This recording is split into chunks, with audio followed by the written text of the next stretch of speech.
او محترمو علماء کرام لکه امام سیوطی صاحب رحم الله یا نور مفسرین خپل تفاسیر کی په صراحت سره نقل کړي هم اهل سنت والجماعت او وی اهل سنت والجماعت دي. امام قرطبی رحم الله دغه حدیث نقل کړي الیوم اکملت لکم دینکم واتممت علیکم نعمتی دلان دی. امام قرطبی رحم الله تفصیل سره بحث کړي به امام قرطبی رحم الله فرمایي مخ کی به یو نبی الله رب العزت د یو خاص علاقه محدود زمانه د پار راولېګو بیا چې بکله د نبی د دنیا نتلو الله رب العزت برد په ځای باندې بل نبی راولېګو. خود نبی علیہ الصلوۃ والسلام اخری نبی دی دین کامل شو د نبی علیہ الصلوۃ والسلام نرسا وحی ناراضی د نبی علیہ الصلوۃ والسلام نرسا نبوت سلسله ختم شوا.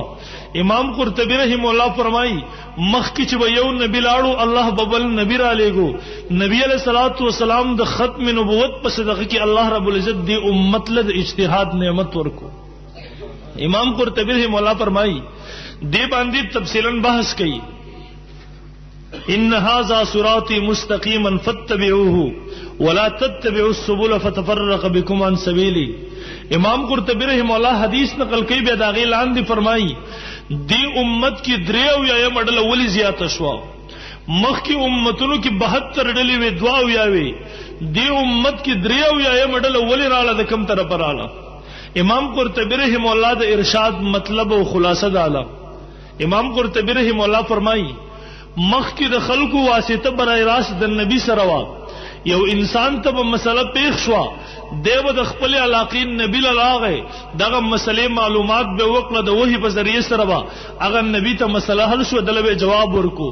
مخ کی اجتهاد هم نو مجتهدین هم نو د دې وجنه د مجتهد دشمنان هم نو دی امت له الله رب العزت د ختم نبوت په صدقه کې نعمت د اجتهاد ورکو د دې وجنه د مجتهدین او دشمنان هم د امت کې رااله.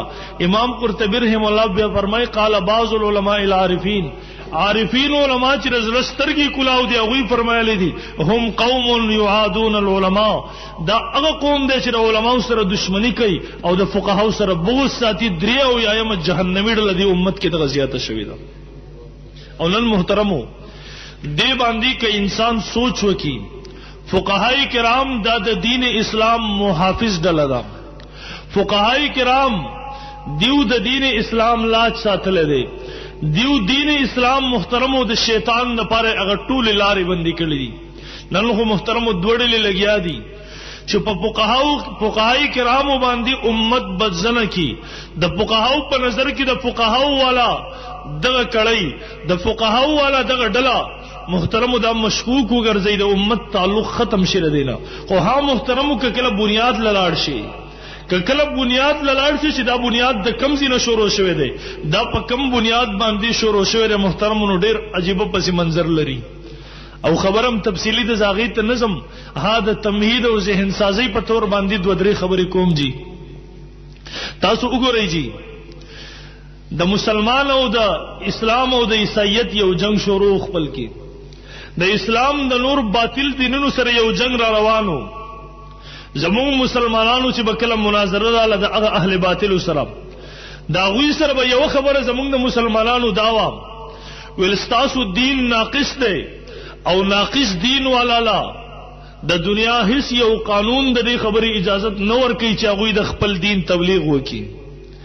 دا اختیار صرف اسلام ته حاصل دی مسلمانانو ته حاصل دی چې غوی پوره دنیا کې وګرځي چې اسلام نشر او اشاعت وکړي تبلیغ وکړي اسلام طرف ته خلق راوولي. اسلام کامل دی.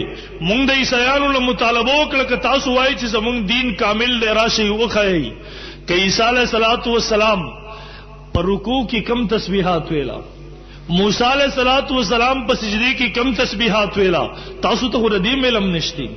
دین کا کامل دے صرف اسلام کامل دے نہ مسلمانانو دین کامل دے. عیسایانم په دې سوچ کیو یهودم په دې سوچ کیو یو لوی منصوبه بندي کې شروع کړه چې مسلمانانو دین اسلام مونږ په څه طریقې سره ناقص کو دی باندې سو کال مسلسل کار شوی دی، مسلسل کار مسلسل. اخر کې محترم دو قسم ډلې راپورته کړې شوې. یو ډله هغه راپورته کړې شو چې هغوی د فقهای کرامو دغه لوی جدوجهد د هغوی دغه لوی خدماتو نه انکار وکړو، په هغې باندې اوبه واړولې. بله ډله هغه راپورته شوه چې هغوی د فقهاو په نوم باندې محترمو په دین کې د بګاړ پیدا کولو کوشش وکړو، هغوی ته دین په نوم باندې بدعاتو له ترویج ورکول شروع کړه، هغوی ته دین په نوم باندې خپل ګیړي د هغې یو بازار کولاو کو، یو میلې ولګولې، چرته مړي هم پرې نه ښوده، چرته ژوندي هم پرې نه ښوده، چرته مقبرې او جوماتونه هم پرې نه ښوده.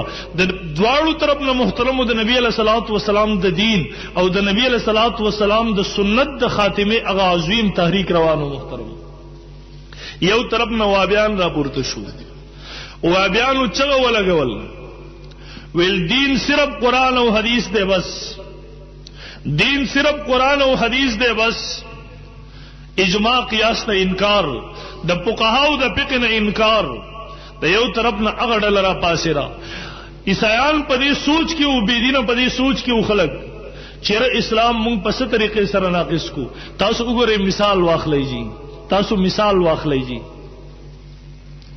ابله ورځ ماله یو طالب راغی، طالب مونږ وایو دین کامل دی، نبی علیہ الصلوۃ والسلام د دنیا نه تشریف وړی دی، په څه طریقې سره کامل دی.